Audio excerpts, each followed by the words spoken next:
Hotel यही पास में है। ये कहकर तीनों कार में मटन बिरयानी होटल के पास जाते हैं और पेट भर के मटन बिरयानी खा लेते हैं। देख जलेबी, इस बार पैसे मैं दूंगा। नहीं बूंदी, हर बार पैसे तू ही देता है, इस बार पैसे मैं दूंगा। वो दोनों बहस कर रहे थे कि वो आदमी कहता है, अरे देखो, तुम दोनों ने मेरी बहुत मदद की है, आज तुम दोनों के पैसे भी मैं ही दूंगा। ये कहकर वो आदमी होटल वाले को पैसे देता है। होटल वाला वापस उस आदमी को 400 रुपए छुट्टे देता है। तुम्हारे होटल की मटन बिरयानी बहुत अच्छी है, ये टिप रख लो। यूं वो आदमी अपनी कार लेकर वहाँ से चला जाता है। ये देख होटल का मालिक राजू चौंक जाता है कि इतने में काउंटर के पास बूंदी और जलेबी आते हैं। राजू उन दोनों से उस आदमी के बारे में पूछता है। तब बूंदी कहता है, वो एक बहुत बड़े सेठ है, वो दुबई से यहाँ आए हैं, वो यहाँ अपने पैसे इन्वेस्ट करना चाहते हैं। तुम बड़े किस्मत वाले हो जो उन्हें तुम्हारी बिरयानी पसंद आ गई। असल में वो एक अच्छे से होटल में अपना पैसा इन्वेस्ट करना चाहते हैं। सच में? देखो, अगर ऐसी बात है तो प्लीज सेठ जी से मेरी बात करा दो। हाँ, बात करेंगे, पर क्या है ना, उन्होंने हम दोनों पर बहुत बड़ी जिम्मेदारी सौंपी है।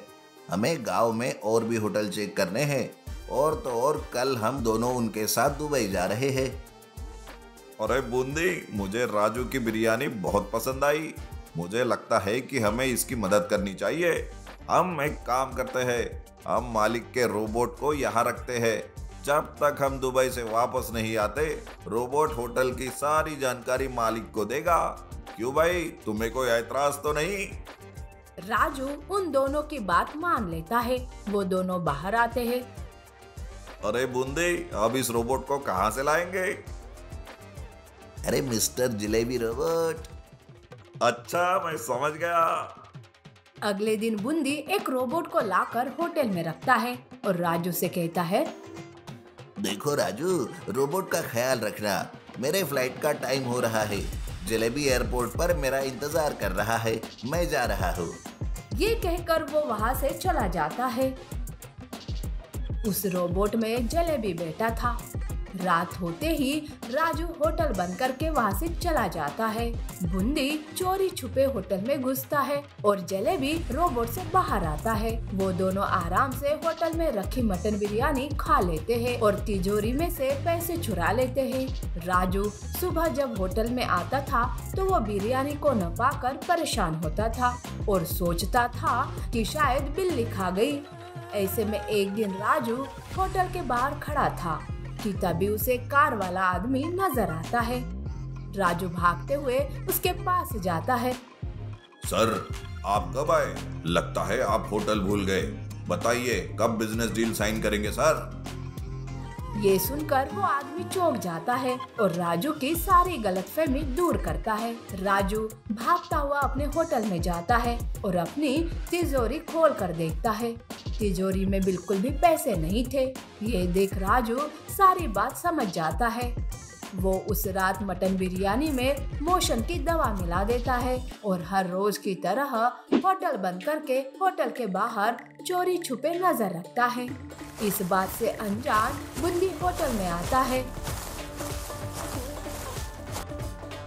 और जलेबी के साथ मिलकर बिरयानी खाने लगता है। अरे बिरयानी तो बहुत ही स्वादिष्ट है। हाँ, सही कहा तूने। वहीं दूसरी ओर राजू होटल पर ताला लगा देता है। इस बात से अनजान वो दोनों खूब मजे लेकर बिरयानी खा रहे थे। कुछ देर बाद, अरे मेरे पेट में गड़बड़ हो रही है, मैं थोड़ा वॉशरूम होकर आता हूँ। कि तभी जलेबी के पेट में भी गड़बड़ शुरू होती है। अरे 1-2 मिनट रुक जा, मुझे बहुत जल्दी है यार। अरे नहीं, मैं नहीं रुक सकता। जलेबी बूंदी को धक्का देकर वॉशरूम की ओर दौड़ता है। बूंदी भी उसके पीछे भागता है, पर वहाँ ताला लगा हुआ था। दोनों शटर की ओर भागते हैं तो शटर भी खुल गया। अरे ये शटर किसने बंद किया? जल्दी से खोलो, अगर ये नहीं खुला तो हमारा खुल जाएगा रे।